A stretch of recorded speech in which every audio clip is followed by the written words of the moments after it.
Anche in Sicilia è stabile la curva dei contagi, siamo andati ad Agira, prima zona rossa dell'isola, nell'Ennese. Sul posto in diretta per noi c'è il nostro inviato Leonardo Zellino. Leonardo.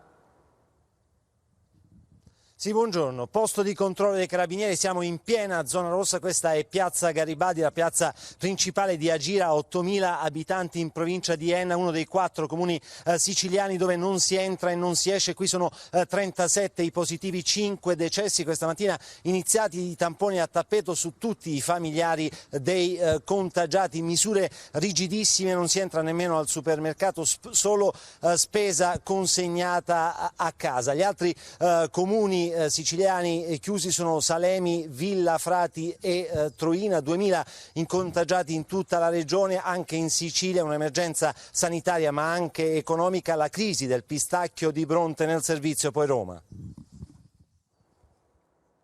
Questo è un mancale che doveva andare a Panama, causa emergenza virus è rimasto qui in azienda. Questo è il nostro capo, l'oro verde di Bronte.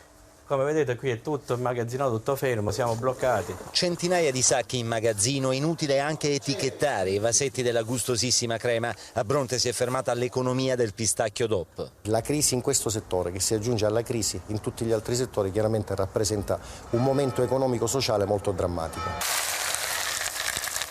Vediamo il verde che ha dentro. Più è verde, più è prezioso il pistacchio. Lo smeraldo di Sicilia cresce alle pendici dell'Etna, su terra lavica, ruvida. Ci riesce perché gli arabi innestarono il pistacchio su una pianta preesistente, l'unica in grado di resistere. Abbiamo un problema di manodopera che deve essere tutta manodopera umana.